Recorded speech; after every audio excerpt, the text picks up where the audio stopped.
নমস্কার বন্ধুরা, আজকে বাজার থেকে চিংড়ি মাছ নিয়ে এসছে। তাই ছেলে বলে কি যে আলাদা কিছু খাবে, কিন্তু আমি তো বুঝতে পারছি না আলাদা কি বানাবো।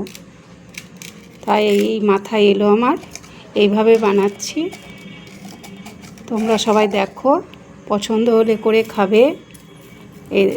প্রথমে আগে নুন হলুদ মাখিয়ে মাছটা ভেজে নিই। তেল বসিয়ে নিয়েছি, গরম হয়ে গেছে, এবার মাছটা ভেজে নেব।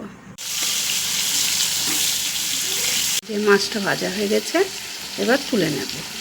মাছটা ভেজে তুলে নিলাম। এবার এই কড়াইয়ে আর একটু তেল দেব। গরম হয়ে গেছে, কয়েকটা গরম মশলা, এলাচ লবঙ্গ দারচিনি আর এই 10-12টা মতো গোলমরিচের আদাটা দিয়ে দেব। আদা রসুন কিছু ভাজা হয়ে গেছে কিছুটা। এবার পেঁয়াজটা দেব, আর এই 3টে কাঁচা লঙ্কায় পাকা, ওগুলো দিলাম। এবার এই কয়েকটা কাজু আর একটু পোস্ত এর মধ্যে দিয়ে দিলাম। টমেটো, অল্প একটু এখন লবণ দিলাম, আগে তো আর একটু পরে দেব। হলুদ, লঙ্কা। এবার ভাজা হয়ে গেছে, এটা বন্ধ করে এখন ঠান্ডা করে মিক্সারে বেটে নেব। কড়াইটা এবার ধুয়ে বসিয়ে দিয়েছি, ওর মধ্যে একটু ঘি দেব।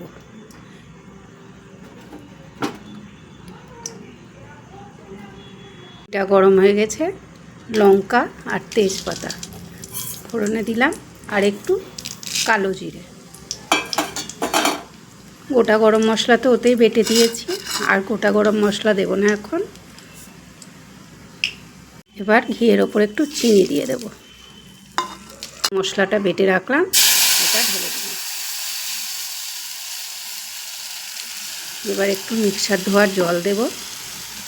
একটু লবণটা কম হয়েছে, তাই একটু লবণ দেব। এবার মাছগুলো সব ছেড়ে দেব, সেদ্ধ হবে তো মাছগুলো। সেন্ট খুব উঠেছে, কিন্তু খেতে কেমন হবে জানি না। তোমরা তো সেন্ট পাচ্ছ না বন্ধুরা, তবে সেন্টটা আমার খুব ভালো লাগছে। এখন খেতে কেমন হবে জানি না। এই যে সব দিলাম, এবার ভালোভাবে সেদ্ধ হোক। এবার ঢাকা দিয়ে এটা সেদ্ধ হোক। এই দেখো এবার হয়ে গেছে। এবার ওপর থেকে একটু কসুরি মেথি দিয়ে নিলাম, দিয়ে এবার নামিয়ে দেব। এবার হয়ে গেছে। দেখো বন্ধুরা, নামিয়ে নিয়েছি। এটা গরম গরম পরিবেশন করলে গরম ভাতের সঙ্গে ভালো লাগবে খেতে। ভালো লাগলে লাইক শেয়ার ফলো, যদি ইউটিউব থেকে দেখেন তাহলে সাবস্ক্রাইব করে দেবেন।